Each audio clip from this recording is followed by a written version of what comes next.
Агай, группага дагы бир мүнөт сүйлөп берип коесузбу? Группага эми чыктык прямой эфирге. Садыр Жапаров группасынын Фейсбукка. Bismillahirrahmanirrahim. Assalamu alaikum. Группалаштар, анткени ал группада мен да бармын. Жакшы. Иншаллах бар үмүтүбүз чоң.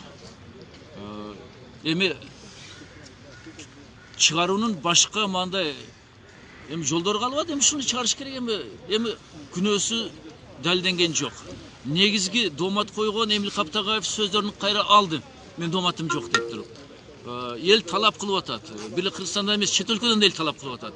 Эми bundan keyin özde Rahim сурап президентке кайрылса, кандай да себеп керек чыгарбоо үчүн. Мен айтып атам, ушу Rahim боюнча президент алдында комиссия мен да иштегенмин. Ай, кымбаттуу агаларым, энелерим, карындаштарым, эжелерим, Rahim сураган адам чоң үмүтүнөн кайрылат. Мына мен кылмыш жасабасам да мени чыгарып койгулачы, мейли мен силердин көзүңөр кылмышкер болуп көрүнөйүн деп. Но мен чыгайынчы деп туруп. Анан ушундан кийин чыгарбоо бул өтө эле уят, шерменде иш болот. Мен дам жол эскертип кеттим. Кудайдан коркула. Баары эсеп кысабы акырет күнү болот. Экинчи нерсе, мен президентке жана башка таасирлүү саясатчылар кайрылгым келет. Бүгүнкү күнү экс-президент Атамбаев отургузган бүт баары саясатчылар чыкты. Анын ичинде коррупция үчүн камалгандар, мамлекеттик чыккынчылык дегендер чыгышты. Мамлекет төңкөрүш жасайын дегендер чыкты. Садыр Жапаровду кандай күнөө? Күмтөр үчүн күрөшкөн үчүнбү? Эл үчүн күрөшкөн үчүнбү? Ошондуктан да бир чакырып кетем. Кудайдан коркула. Şu жаңы жылга бизге белек кылып туруп чыгарып бергиле. Мен ушу өтөн тилем бийликке. А группалаштарга мен дан бекем ден соолук каалайм жана өжөрлүгүңөр көрсөткүлө, аяк чейин тура бергиле. Мен дагы кошумча кылсам Садыр Жапаров акталсын. Акталсын Садыр Жапаров. Акталсын Садыр Жапаров. Менде да кошумча.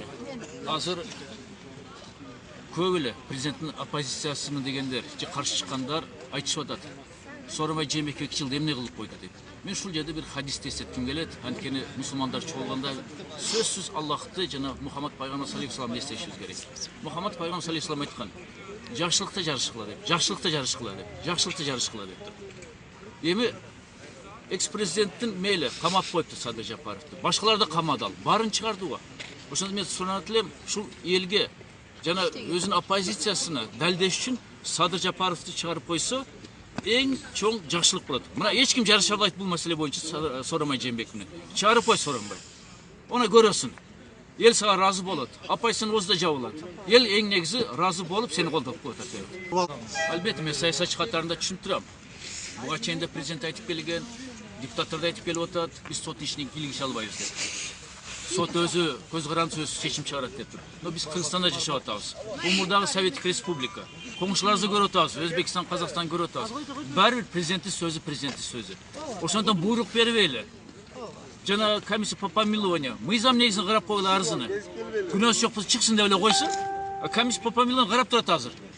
Президент позициясы жаман көрүнө албайбыз деп. Соттордо карап турат, президент жаман көрбөйбүз деп туруп. Ошондуктан бир эле сөзү. Акыйкат карап бергиле, күнөөсү жок болсо чыксын деп туруп бул жерде. Ашча нерсе керек эмес.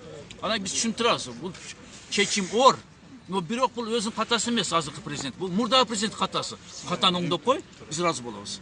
Эл көтөрүлүшү токтотуш кыйын да. Мен ойлоп атам, ушул элдин көтөрүлүшүнө Садыр Жапаров түрмөдө отурганы себеп болбосун деп ойлойм да. Бийликке да ашча проблема кереги жок. Айтып атпайм, бул жерде күнөөлүү болсо мейли, бизде чыкпайт элек, бизде талап кылбайт элек. Но күнөөсүз адам отурганда чындык чыркырайт экен да. Аны бизде учуп отура албайбыз экен да. Мен да акыреттен корком. Эртең акырет күнү Алла Таала менен да сурайт. Пендем, şu күнөөсүз адам отурганда, элдин талабын коргоп атканда, чет өлкөдөн келип мусулман мамлекеттин элин тонуп атканда, эмне үчүн катып койгон жоксуң дегенде эмне деп жооп берем? Ушу суроону ай бири бериш керек да өзүнө. Эртең акыретте кантип жооп беребиз деп туруп. Эгерде мал коррупционер алардын фамилия чыгып, аларды бурушсак, анда биз аз уялып акчаны алып кетип калат элек. Но биякта андай эмес да. Биякта күнөөсү жок адам үчүн биз ушул чыгып талап кылып атабыз. Ошондуктан бир эле өтүнүч. Садыр Жапаров чыгаргыла, башка эч кимди суранбайсыз түрмөдөн чыгаргыла деп. Садыр Жапаровду чыгаргыла, болду.